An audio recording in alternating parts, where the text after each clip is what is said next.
Bismillahirrahmanirrahim. Assalamualaikum warahmatullahi wabarakatuh. Waalaikumsalam warahmatullahi wabarakatuh. Alhamdulillahi wahdah alladzi sadaqa wa'adah wa nasara amdah wa a'azza jundah wa hazzama lahzab wahdah. Asyhadu an la ilaha illallah wahdahu la syarikalah wa asyhadu anna Muhammadan abduhu wa rasuluhu la nabiyya ba'dah. Allahumma salli wa sallim ala Muhammad wa ala alihi wa sahbihi ajma'in. Wa qala Allah ta'ala fil Qur'anil Karim, a'udzu billahi samil alim minasyaitonir rajim. Wal yakhshal ladzina law taraku min khalfihim dzurriyyatan di'afa.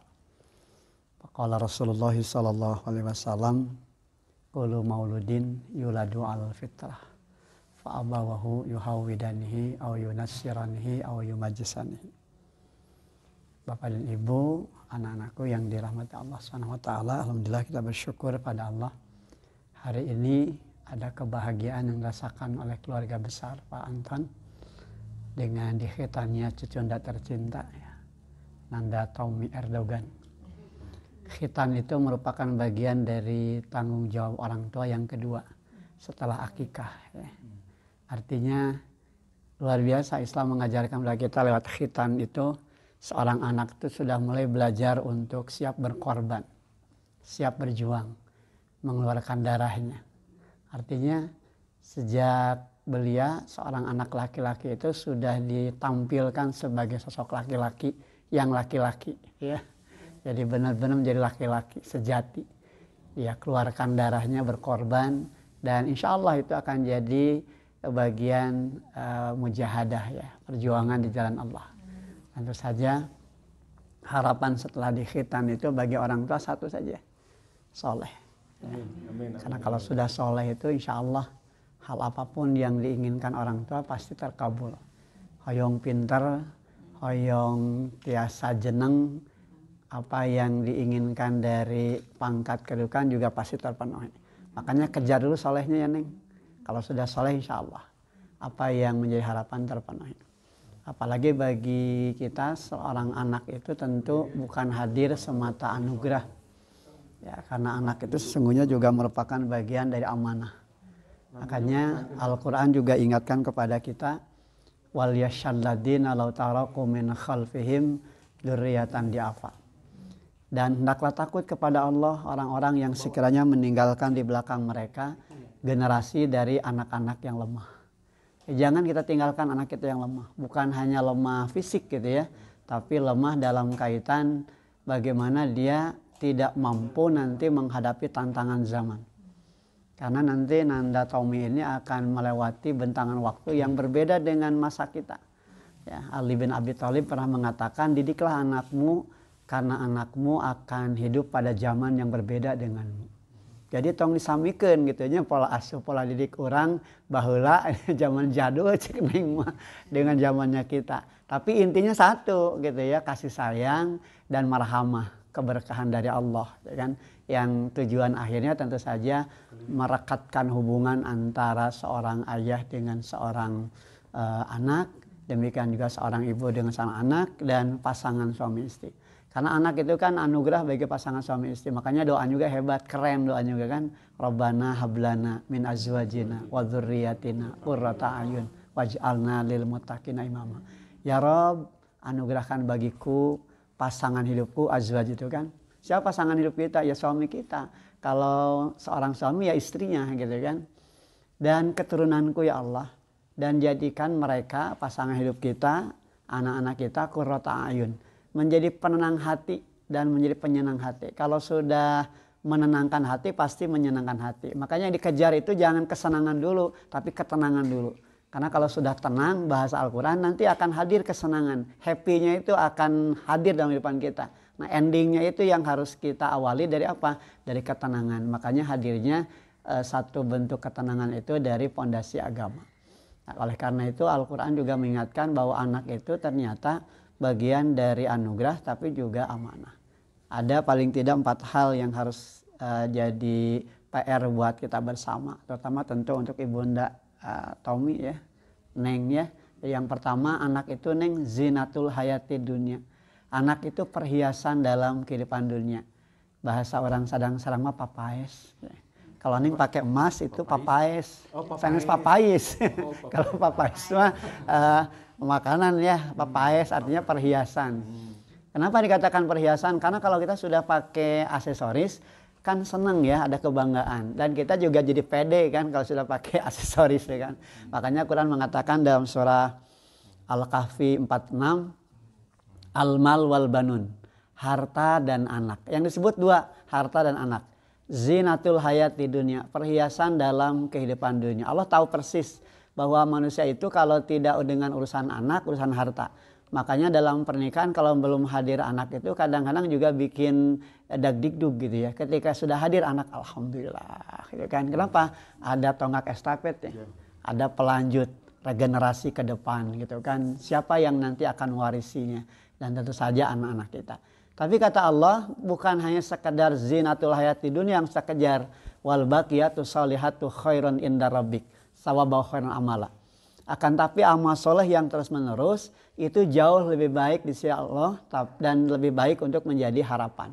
Jadi ngarepnya kita kepada Allah itu bukan hanya hadir anak kita sekedar perhiasan, tapi ngarepnya kita kepada Allah tuh budak urang teh sing soleh ya Allah.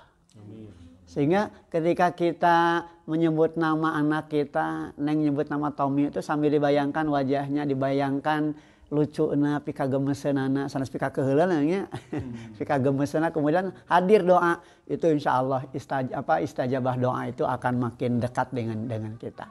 Itu yang pertama aja, anak itu perhiasan. Yang kedua, anak itu penenang hati ya, yang bikin kita senang bahagia. Coba orang tua, seorang ayah, seorang ibu kalau sudah kerja pulang pentang panting begitu ya, kata orang Sunda mah duhul pet nyawa tisuk jelbi kan sore jeder, pulang ke rumah ketika lihat anak-anak itu pasti akan hilang itu yang namanya lelah penat itu. Makanya Quran mengatakan tadi Rabbana hablana min azwajina wa dzurriyyatina qurrata ayun waj'alna lil muttaqina imama. Jadi anak itu harus hadir menjadi penenang hati, bahkan nanti harus jadi imam ya kan. Jadi pemimpin bagi orang bertakwa, mimpin pasangannya, bahkan mimpin keluarganya, gitu kan? Enggak serahkan. Enggak.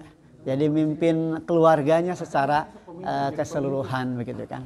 Sehingga apa yang hadir di dalam keluarga, dalam rumah tangga itu, anak-anak itu betul-betul nanti bisa jadi tonggak harapan. Ya. Makanya kenapa estafet perjuangan itu disandarkan kepada generasi muda ya, generasi pelanjut, karena kita mungkin nanti sudah sepuh ya, walau alam apakah sampai ke sepuh atau tidak ya Neng, semua tentu kembali kepada qadrah iradah Allah Subhanahu wa taala. Nah, yang ketiga, anak itu ternyata ujian, anak itu cobaan ya, fitnah, bukan fitnah Sunda ya Neng ya. Kalau fitnah Sunda mah beda maknanya dengan fitnah, F ya hurufnya, fa. Fitnah dalam bahasa Arab itu ujian, cobaan. Al-Quran mengingatkan dalam surat Al-Anfal itu dengan kalimat wa'lamu annama amwalukum wa auladukum fitnah. Ya kan? Ketahuilah bahwa sungguhnya anak-anakmu dan hartamu adalah fitnah. Anak itu kadang sekali waktu nyenengin kita, tapi sekali waktu bikin jengkel, bikin kehel, bikin ya kan ya, bikin kesal gitu kan. Makanya diuji kita dengan anak. Lulus tidaknya kita tentu bergantung kepada keimanan kita. Ya, harta kita juga begitu ujian. Jangan dikira bahwa kalau kita tidak berharta tidak diuji, itu ujiannya tidak punya harta. Tapi ujian bagi orang berharta ya hartanya. Bisa bawa surga, bisa bawa neraka, ya tergantung bagaimana dia mensikapinya. Nah yang keempat, nauzubillah min dzalik ya, jangan sampai terjadi. Yang keempat, anak itu musuh. Jadi musuh. Bahkan diawali dengan kalimat dalam surah At-Taghabun itu, ya ayyuhalladzina amanu inna min azwajikum wa auladikum aduwallakum fahdaruhum. Hai orang beriman, nah yang diingetin kita orang beriman. Orang iman itu artinya respon dia mendengarkan seruan dari Allah. Apa yang diingatkan Allah? Inna min azwajikum wa auladikum. Sesungguhnya di antara pasanganmu. Siapa pasanganmu? Suami, istri suami. Aduwallakum. Ya, demikian juga anak-anakmu. Aduwallakum, ada yang jadi musuh bagi kamu. Fahdaruhu, maka berhati-hatilah kamu. Suatu ketika anak kita bikin senang kita, bikin bahagia kita diuji. Kadang kala lulus, kadang tidak. Tapi sekali waktu anak itu bisa jadi musuh dalam kehidupan kita. Bisa jadi awal sumber keburukan dalam kehidupan kita, termasuk pasangan kita gitu kan. Makanya kenapa harus sering-sering kita berdoa kepada Allah dengan doa tadi, Rabbana hablana min azwajina. Terus sambil bayangkan wajah orang yang kita cintai, pasangan kita, anak-anak kita, sing ikhlas, doakeun. Kenapa? Karena itu nanti akan membawa jalan surga di dalam kehidupan kita. Apapun yang terjadi dalam kehidupan kita tentu semua melewati bentangan ritme hidup yang di dalamnya tentu tidak lepas dari kekurangan. Ya, kalau sempurna mah tidak ada yang sempurna ya Pak Anton ya. Manusia itu tentu selalu ada kesalahannya, ada kekurangannya. Namun di balik itu semua maka dengan dipandu Al-Quran hidup ini akan makin nyaman. Demikian juga untuk anak-anak kita. Makanya hadis Nabi juga tadi menyatakan kullu mauludin yuladu ala fitrah. Setiap anak itu lahir dalam keadaan fitrah, dia tidak bawa dosa. Beda dengan keyakinan yang lain yang menyatakan anak itu lahir dengan membawa dosa. Anak itu dalam Islam justru bersih, bening, suci.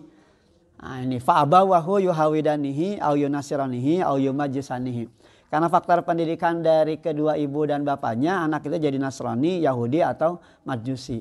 Jadi pendidikan itu diawali siapa? Dari bapaknya dan dari ibunya. Makanya kalau kita sekali waktu sebagai orang tua pasti merasakanlah bagi kita sebagai orang tua.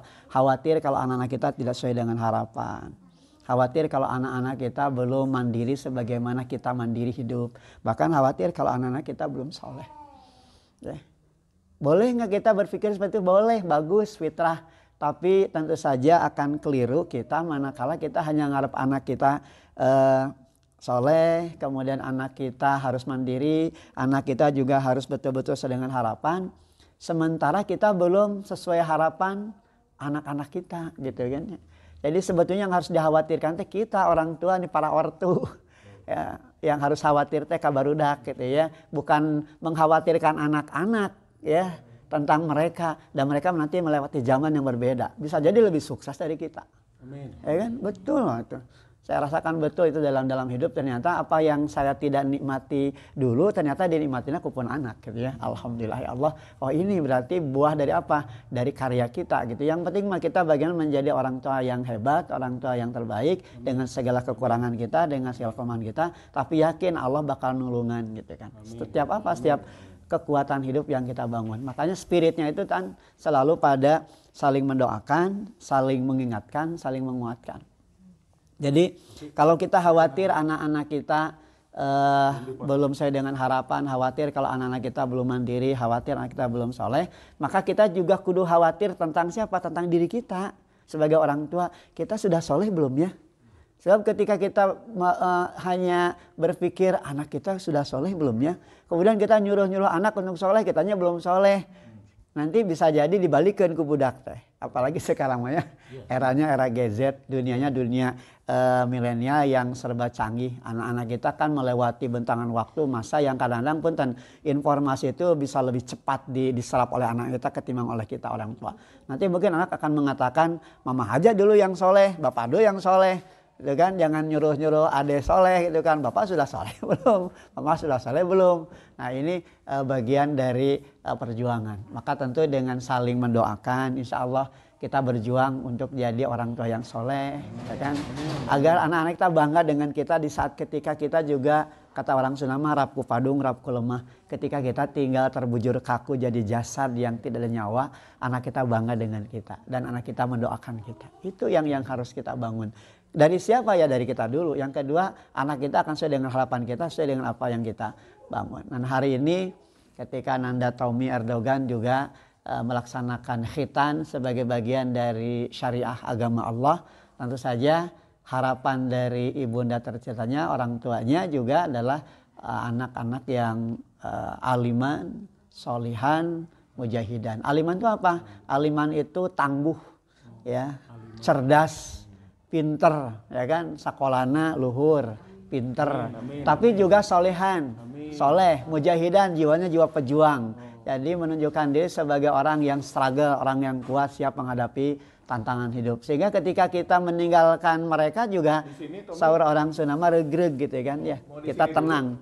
Karena apa? Karena meninggalkan anak-anak yang betul-betul tangguh dengan ilmunya, tangguh dengan kesolehannya, amin. Tangguh dengan jiwa berjuangnya. Yang kemudian harus kita khawatirkan ketika kita meninggalkan anak yang lemah tadi.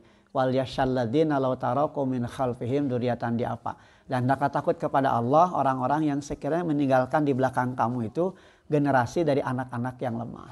Dia yang tidak mandiri, dia yang lemah, yang tidak bisa berjuang, dia yang belum bisa jadi harapan kita untuk terjaga kesolehannya, mudah terpengaruh oleh lingkungan. Dan itu semua tentu kembali kepada kita, kembali kepada orang tua. Maka mari kita berdoa untuk diri kita, khususnya para orang tua, agar kita menjadi pribadi yang tangguh, pribadi yang soleh, pribadi yang punya mental pejuang. Agar apa? Anak-anak kita juga akan nurutan gitu ya, katurut begitu kita oleh anak-anak kita, insya Allah. Mudah-mudahan apa yang disampaikan ini berguna, bermanfaat, khusus bagi saya sendiri sebagai penyampai, terutama bagi saya sebagai orang tua, dan umumnya tentu bagi kita yang hadir hari ini. Mari kita pungkas dengan doa. Semoga pertemuan ini jadi awal rahmat, keberkahan, dan maghfirah Allah SWT. Kita awali dengan istighfar kepada Allah, mohon ampun. Sadar betul hidup kita ini banyak dosa, banyak kesalahan, tapi kita yakin innallaha ghafur rahim. Sesungguhnya Allah Maha Pengampun lagi Maha Penyayang. Astagfirullahaladzim. Astagfirullahaladzim. Astagfirullahaladzim. Alladzi la ilaha illa huwal hayyul qayyum wa atubu ilaihi. Astagfirullahaladzim. Astagfirullahaladzim. Astagfirullahaladzim. Alladzi la ilaha illa huwal hayyul qayyum wa atubu ilaihi. Allahumma salli ala Muhammad wa ala alihi wa sahbihi ajma'in birahmatika ya arhamar rahimin. Amin ya Allah ya rabbal alamin. Alhamdulillahi rabbil alamin wa bihi nasta'inu ala umuri dunya waddin. Asyhadu an la ilaha illallah wahdahu la syarika lah wa asyhadu anna Muhammadan abduhu wa rasuluhu la nabiyya ba'da. Allahumma salli wa sallim ala Muhammad wa ala alihi wa sahbihi ajma'in birahmatika ya arhamar rahimin. Allahumma inna nas'aluka bi anna lakal hamda la ilaha illa anta ya hannanu ya mannan ya badi'as samawati wal ard ya dzal jalali wal ikram. Ya Allah ya Rahman ya Rahim, hari ini kami bersyukur kepadamu di atas segala limpahan anugerah yang Kau berikan kepada kami. Kami menikmati hari-hari ini dengan penuh syukur karena Engkau masih memberikan jatah umur dalam kehidupan kami, masih memberikan jatah kesehatan dalam kehidupan kami, terutama jatah iman dalam kehidupan kami, ya Allah. Optimalkan ya Allah kesehatan kami, umur kami, keimanan kami dalam ketundukan kepatuhan kepadamu. Jauhkan kami dari segala bala dan bencana. Jauhkan kami dari segala wabah dan musibah. Jauhkan kami dari segala keburukan, dosa dan kejahatan. Ampuni segala dosa dan kesalahan kami ya Allah. Bila kami melihat kehidupan kami di masa-masa lalu, begitu banyak dosa dan kesalahan yang sering kami lakukan. Kami sadar ya Rabb, itu semua adalah karena kekeliruan kami, karena kesalahan-kesalahan kami. Ampuni dosa kami ya Allah. Seringkali lisan kami banyak menyakiti, banyak melukai orang-orang terdekat dalam kehidupan kami. Melukai pasangan hidup kami, melukai anak-anak kami, serta melukai kedua orang tua kami. Ampun ya Rabb. Karena tanpa ampunan darimu, kami tidak akan mungkin mendapatkan kemuliaan dalam kehidupan. Tanpa ampunan darimu, kami tidak mungkin menemukan keberkahan dalam kehidupan, ketenangan dan kebahagiaan. Jadikan ya Rabb, doa kami menjadi langkah awal bagi kami untuk memperbaiki langkah hidup dan kehidupan kami. Jika kami masih banyak kekurangan, kuatkan dengan ilmu, kuatkan dengan agama, kuatkan dengan kasih sayang dari pasangan hidup kami, anak-anak kami, yang akan menguatkan langkah kami ya Allah, menjadi orang tua yang bijak, menjadi orang tua yang saleh, salehah, dan menjadikan anak-anak kami hadir menjadi anak-anak yang saleh, anak-anak yang saleh. Tidak ada harapan lain selain anak-anak yang saleh dan salehah dalam kehidupan kami ya Rabb. Karena kami yakin suatu saat nanti kami akan pulang menghadap-Mu. Di saat kepulangan kami menghadap-Mu, yang kami nanti dari anak-anak kami bukan harta, bukan pangkat dan jabatan ya Rabb, bukan pula popularitas, tapi yang kami harapkan dari anak-anak kami adalah doa-doa yang tulus dari mereka. Anak-anak kami, cahaya mata kami, qurrata ayun, penenang hati kami ya Rabb. Maka jadikan anak-anak kami ya Rabb imam bagi orang yang bertakwa, yang menghadirkan ketenangan, kebahagiaan dalam kehidupan kami. Hadirkan pasangan kami, pasangan yang menenangkan jiwa kami, pasangan yang bisa meneduhkan dahaga rohani kami. Ya Rabb, hadirkan kami dengan pasangan kami, dengan anak-anak kami dalam ruku dan sujud, menghambakan diri kepadamu, menghadirkan jiwa kami menjadi hamba yang pandai bersyukur, yang dengan syukur kami akan mampu menghadirkan ketenangan dan kebahagiaan dalam kehidupan kami. Ya Allah, bahagiakan pasangan kami. Selama ini mungkin kami belum mampu, belum sanggup bahagiakan pasangan kami. Bahagiakan mereka ya Allah. Bahagiakan suami kami, bahagiakan istri kami, bahagiakan anak-anak kami, saudara kami, terutama ya Rabb kami. Bahagiakan dan muliakan orang tua kami yang dengan segenap bela, jasa, perjuangan, pengorbanannya telah mendidik kami hingga dewasa kini. Kami belum mampu memberikan yang terbaik kepada mereka ya Rabb. Jangan Engkau ambil nyawa mereka sebelum kami memberikan yang terbaik kepada mereka dengan bakti kami yang tulus bagi mereka. Untuk orang tua kami yang sudah berpulang menghadap-Mu, tempatkan dia pada tempat yang terbaik di sisi-Mu, di sisi surga Jannatul Naim, sesuai dengan bela, jasa, perjuangan, pengorbanan mereka bagi kami ya Rabb. Ya Rabb, limpah curahkan bagi kami rumah tangga yang di dalamnya penuh dengan keberkahan. Amin. Usia yang berkah, amin. Keturunan yang berkah, amin. Perjuangan yang penuh berkah, rezeki yang berkah, hidup dan kehidupan yang berkah. Allahumma barik lana fi umrina, wa barik lana fi zurriyatina, wa barik lana fi jihadina, wa barik lana fi rizqina, wa barik lana fi hayatina. Rabbana la tuzigh qulubana ba'da idh hadaitana wa hab lana min ladunka rahmah innaka antal wahhab. Rabbana hab lana min azwajina wa dhurriyyatina qurrata a'yun waj'alna lil muttaqina imama. Rabbana la tu'akhidna in nasina aw akhtana. Rabbana wa la tahmil 'alaina isran kama hamaltahu 'alal ladzina min qablina. Rabbana wa la tuhammilna ma la taqata lana bih wa'fu 'anna waghfir lana warhamna anta maulana fansurna 'alal qaumil kafirin. Rabbana la taj'alna fitnatan lil qaumid dhalimin. Rabbana taqabbal minna innaka antas samiul alim wa tub 'alaina innaka antat tawwabur rahim. Rabbana atina fid dunya hasanah wa fil akhirati hasanah wa qina adzabannar. Subhana rabbika rabbil izzati amma yasifun. Wassalamun ala mursalin walhamdulillahi rabbil alamin. Assalamualaikum warahmatullahi wabarakatuh.